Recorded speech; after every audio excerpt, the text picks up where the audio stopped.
Swahili, I'm asking you, what is the good word or what's the good news?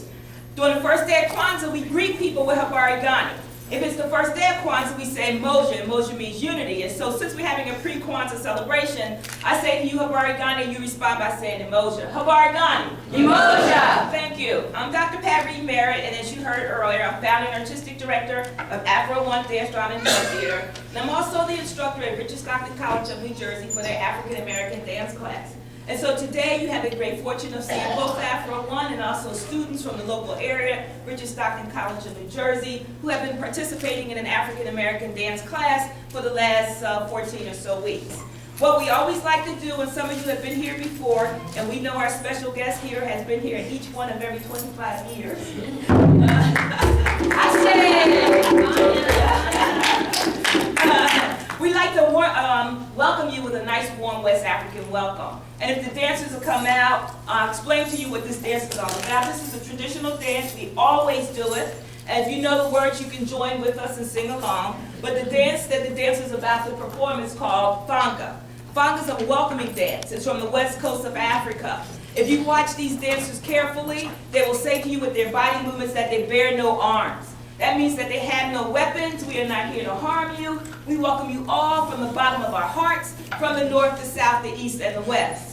Fanga is a dance that's performed anytime soldiers are returning home from war, anytime dignitaries are visiting your village, or anytime you want to make people feel welcome. We want to make you all feel welcome as we start this 25th or 26th celebration of the pre-Kwanzaa programs here at the Atlantic City Library, and so we're going to do Kwanzaa. And again, if you've ever seen us perform, you know we always open with this welcoming number. And so if you feel like you want to join along, please feel free to do so.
It's welcoming you, it's welcoming soldiers home from war, it's welcoming telling people that we want you to be a part of what we're doing. And just in case you think we don't have other dancers like our male dancers who are in fact coming home from war, we want to show you a dance designed for the men who are in fact returning back from a struggle or returning back from war.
people is never to proceed in a program without first getting permission from our elders.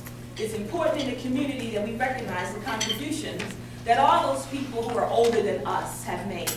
And so first we'd like to acknowledge all of the elders here today. So if you're over 50, please stand.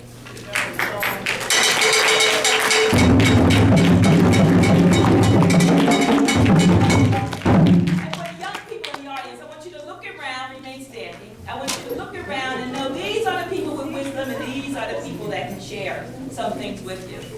If you're under 60, you can sit down. If you're under 60. Under 60? Under 60, you can sit down. Okay. And so these people In stand January, before I will be 60. you. Okay, well, these people before you have lived 6 whole decades. And we can all hope we live at least that long. So give them a round of applause. I said, if you're under 70, you can sit down. If you're under 70. Now these people standing are truly some of your elders.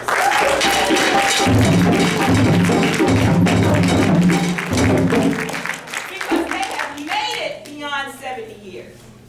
And so we don't want to call any of these young ladies out and ask which one is the oldest. But let's just assume that all these women over 70 will serve as our elders and will grant us permission to continue this program. And I do believe that's Miss Patty Harris in the audience there.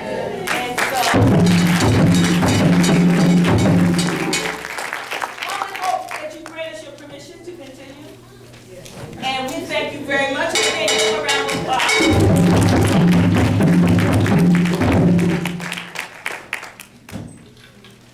Some of the dances that we do teach about tradition.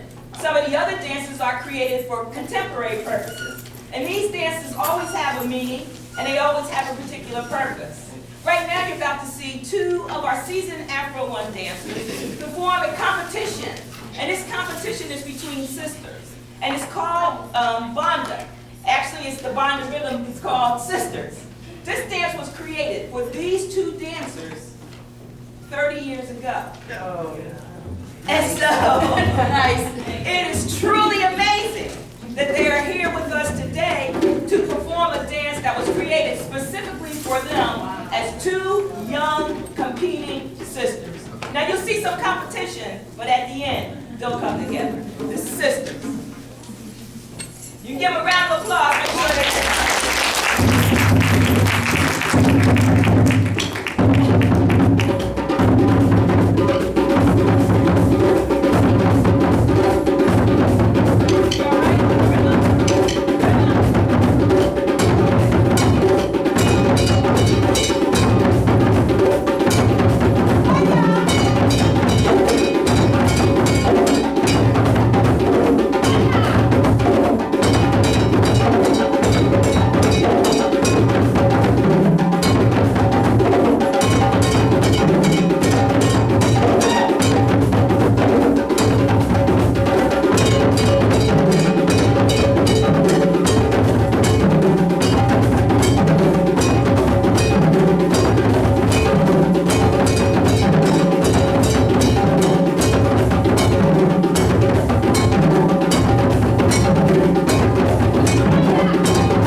pretty much tradition in every African and African American program, particularly as we celebrate Kwanzaa, is that what we try to do is remember those who are not here.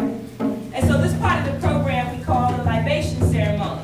And let me tell you a little bit something about a libation. A libation is a tribute to those who are no longer here. The libation is a tribute to those who helped build us to the people we are today. A libation says that we remember those who were here, and an old African proverb says, as long as you can call their name, they will be living forever. And so right now we want to perform a libation just so we can remember those who are not here, those who have contributed to us, and made us the people we are today.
up and shake it loose a bit. But before we do that, let me tell you a little bit about the meaning of Kwanzaa. As some of you might know, Kwanzaa was started in 1966. It was created by Dr. Malana Karinga. And it was created as a non-religious, non-political, African-American holiday. It was inserted during the holiday season, from December 26th to January 1st. And it was inserted deliberately during that time. So during this holiday festive period, African-Americans would think about some of the positive aspects of their own culture. And when we say their own culture, we talk about the African culture that African-Americans have derived from. During the period of Kwanzaa, the word Kiswahili means first fruits. And on the African continent, they often celebrated festivals following the harvest. First fruits for us also means the fruits we produced in our community, especially our children. And so if you look at some of the symbols here for Kwanzaa, usually there's an mpeka, and that's a straw mat. And the straw mat talks about our foundation. You'll see a kanara, and a kanara, what springs forth from the straw mat, is us, our community, us as the people. And in this kanara, which is a candle holder, you'll see 7 candles, the shuma. And these 7 candles represent the Kwanzaa principles. And for Karinga, he wanted us to celebrate who we are in the most positive way. And so it wasn't that we were coming together to complain about our plight. We were coming together to celebrate the positive aspects of our lives, of our history, of our heritage, and also talk about ways we can improve our relationships with each other. So the Kwanzaa principles both are represented by a candle. And during the period of Kwanzaa, starting on the first day, we always greet you with Habarigani, Umoja, and we respond with the principle of the day. And so on the first day, the candle that we light is for emoja, and emoja means unity. And unity means that we're all going to do this together. The second one is Kuchichakulia, and that's self-determination. And that speaks to our right to name ourselves, to define ourselves, to be the people that we want to be. The third is Ujima, and Ujima talks about collective work and responsibility. If we're going to improve our community, we got to do it together. The fourth is Ujamaa, which is cooperative economics. That means let's support the businesses that support us. And so let's support the businesses that build our community. The fifth is Nia, and it speaks to purpose. We need all of you to have a purpose in your life. And so when you get up every day, you look in the mirror, knowing that you're going to be about something that's for your good, the good of your family, the good of the community. 6 is Kuumba, and that's creativity. And you see creativity here on the stage this afternoon. But it also means that we're going to make all of our space beautiful. And so when we talk about creativity, we're going to use our creative ways to improve the beauty in our lives.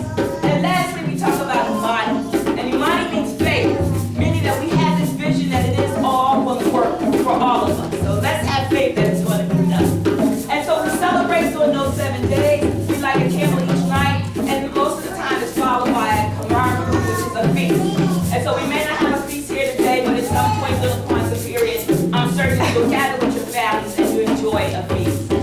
So right now, we'd like you to participate with us a little bit, because you know it's a little hot in here.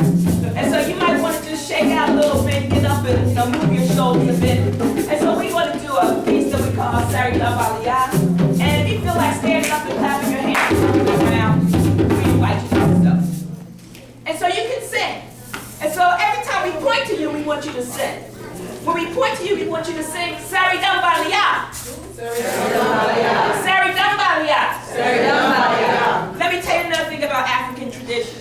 If you do not have an instrument, you use your hands. That's why we play hand bone. And so you use your hands. And so we're going to point to you and you're going to sing. Oh, that's really weak. Now, we're going to point to you and you're going to sing. And you can get on the stage and clap your hands and make it come up with you and join us on stage here.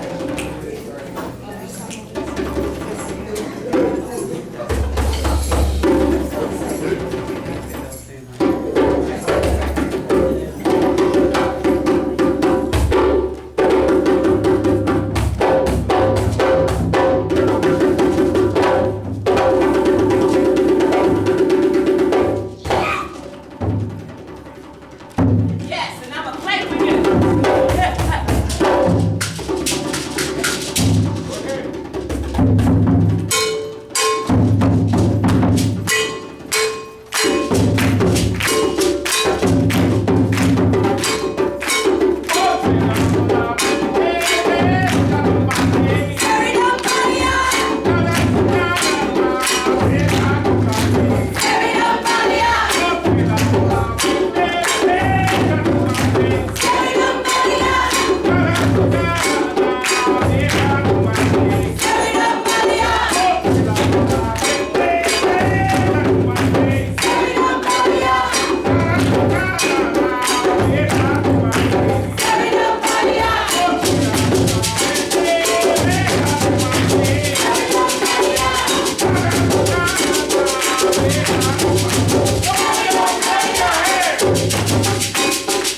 this dance 50 years ago. It was taught to me by people who studied in Philadelphia with a guy named Arthur Hall and dancers like Karen Steptoe, who came into the community City King School of Dance, and they started teaching us African dance. I think my colleague back there, Patty Harris, can tell you, back in the early 60s and mid-60s, we used to study something called interpretive dancing. And everybody was sent to school to do interpretive dancing. And then the 60s came along, the movement came along, particularly the Black Arts movement, and all of a sudden we saw this creativity burst forth from the African continent. And so people no longer called it interpretive dance, they said we're doing African dance. And so fortunately for me, I was one of the first persons to benefit from so many people going over to the continent, people like Catherine Dunham studying, bringing it back to us here in the US, and teaching us how to do traditional African dance. What you see on the stage is always stylized for the stage. And so if your question is, oh, you're going to see that same dance in Africa, you're going to see that same dance in Atlantic City. Because what we've been able to do is take some of the traditional steps and the traditional meanings and recreate it in such a way that it reminds us of what the traditional dances were like. And so we're doing a piece, again, that was taught to me 50 years ago, that was passed down to the first generation of Afro-One dancers, the second generation of Afro-One dancers, the third generation of Afro-One dancers, and now the fourth generation of Afro-One dancers. So give them a hand if it's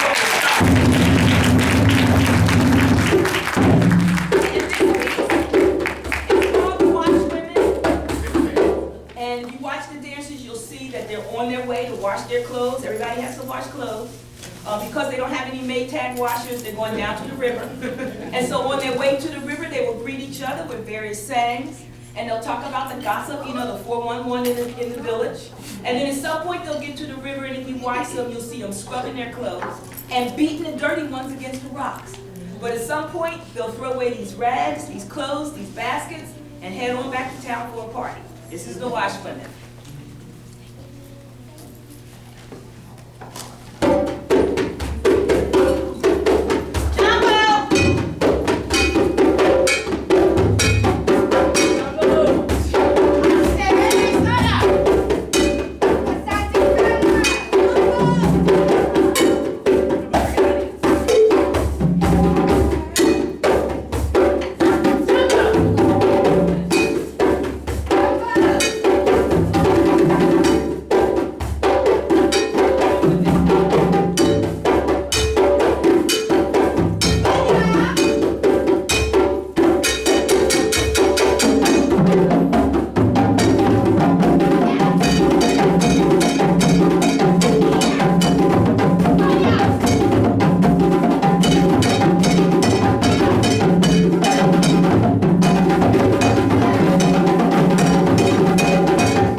ceremony. Harambe means let us all pull together.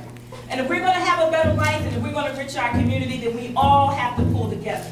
And so first we're going to light the candles. But after that, we're going to ask you to get up and go to the sides and extend your arms. And so everybody in here creates a circle that is unbroken. First we'll do the candle lighting ceremony, and then we'll do the Harambes. Harambes, you have to grab your hands and say Harambe 7 times. The 7th has to be the loudest. It has to be heard from here to Pleasantville. So we're going to do Harambe, so everybody can hear it, knowing that we all agree that we all want to pull together.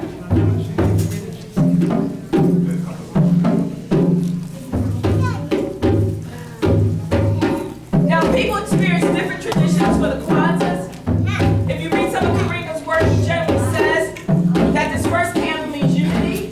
For all the years we've ever done Kwanzaa, that last black candle to us meant faith. And so we start off by lighting the candles on the side for the 7 principles, and we light faith. Faith that we're going to have a better future as the last. So I'll say the Kiswahili word, and I'll repeat the English word, and you share with me the English word.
Okay, young man, lift your hand.